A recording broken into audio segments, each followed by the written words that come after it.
बोलो सीताराम भगवान की जय। मेरे प्रभु के चैनल की जय।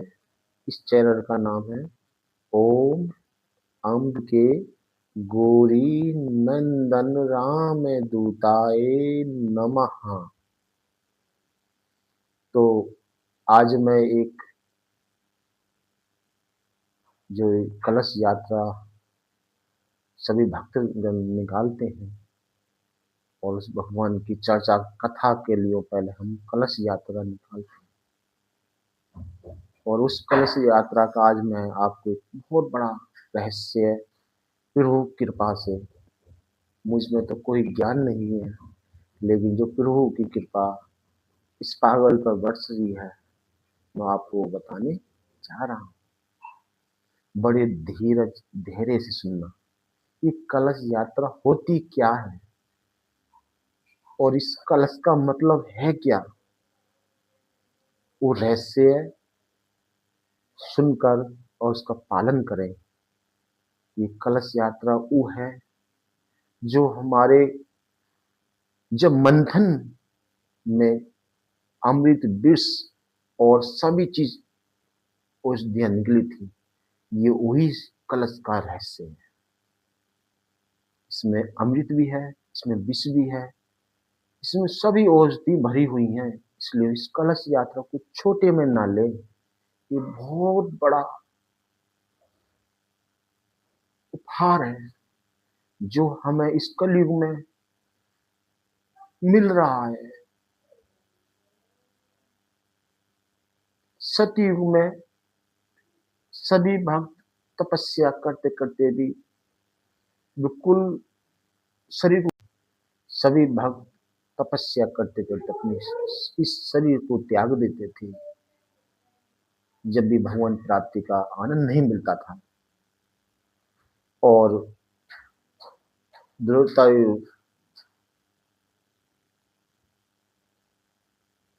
युग में जो तनिक त्रेता युग जो आया था राम जी का, उसमें हवन करते थे लेकिन कोई इतनी प्राप्ति नहीं मिल पाती थी। और त्रेता युग द्रोता युग जब आता था उसमें हम आरती उतारते थे तो प्राप्ति। लेकिन आज इस कलयुग में एक राम कथा और राम धुन में ही हमें वो प्राप्ति हो जाती है जो हमें तीनों युग में नहीं मिल पाती। तो ये कलयुग में बहुत बड़ा आनंद का एक रहस्य है। तो इस रहस्य को बड़े आनंद में सुने कि अगर हम कलश यात्रा निकाल रहे हैं तो उसका हमें नियम पालन पूरा ही करना चाहिए। कि इसमें एक नारियल होता है कलश के अंदर, जो अमृत उसमें निकलता है, उसमें अमृत निकलता है। और उसकी जब कथा चालू होती है तो वो कलश उस कथा के जगह विराजमान हो जाता है।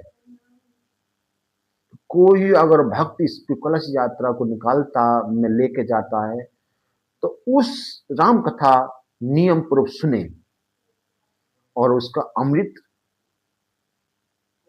जो उसमें बरस रहा है उस कलश में इकट्ठा हो रहा है और उस राम कथा भगवान चर्चा पूरे नियम आधार से वहां जाए और उसका पालन करे। और जब राम कथा पूर्ण हो जाए तो उस कलश में जो नारी हो, जो उसमें अमृत जो भरा हुआ है, उसे सभी अपने घर आके अपने बच्चों में बांटे और उसका प्रसाद ग्रहण करें। इसलिए कलश यात्रा निकाले तो नियम से कथा सुनने अवश्य जाएं, नहीं तो कलश यात्रा में तनिक ना जाए। तो ये बहुत बड़ा आनंद फल है, इसका ऐसा अपमान ना करें कि आपने कलश यात्रा तो निकाल दी और उस नारियल को और उस कलश को वहां कथा में धरी आए और कथा चालू हुई 8 दिन के, आप गए 2 दिन और बाद में उठा के उसको लेकर वो, ये आपको तनी की आनंद नहीं देगा, ये उल्टा विष का काम करेगा। तो इसलिए सत्य इसी पर एक मैं थोड़ा सा आनंद भजन सुनाता हूं। इस आनंद ये कहता है कि नारियल कि ना मैं इंसान हूं और ना मैं जानवर हूं, ना मैं भगवान हूं, मैं तो एक मस्ती की पेड़ की डाली पर बैठा हूँ, और जब मुझे सब हिलाते हैं तो अपनी जटाओं में जकड़ा रहता हूँ, अपनी जटाओं में जकड़ा रहता हूँ। और जब मुझ पर चोट मारते हैं और तीनों नेत्र खोलकर संसार को मैं देखता हूँ। जब मेरे शरीर पे चोट मारते हैं तो तीनों नेत्र संसार को देखता हूँ, और देखने के बाद में मैं अपने मीठे जल से सबका मन पवित्र करता हूँ, और टूटे हुए कणों से मुख में जाकर सबसे मैं सीताराम राधे कृष्णा कहलवाता हूँ। ये वो नारियल है, वो अमृत है, इसे फिर वो चर्चा का पूरा नियम पालन करें, जिससे ही तो इसलिए कलश यात्रा का पूरा नियम का ध्यान रखें, और उस कथा में पूरा नियम पूर्वक जाएं, और उस अमृत का पूरा मीठा पान अपने बच्चों में बांटें। बोलो सीता राम। यही कलश यात्रा का सबसे बड़ा रहस्य है। और आप सभी भक्तों को बाबा के इस नाम के चैनल पर जय सिया राम।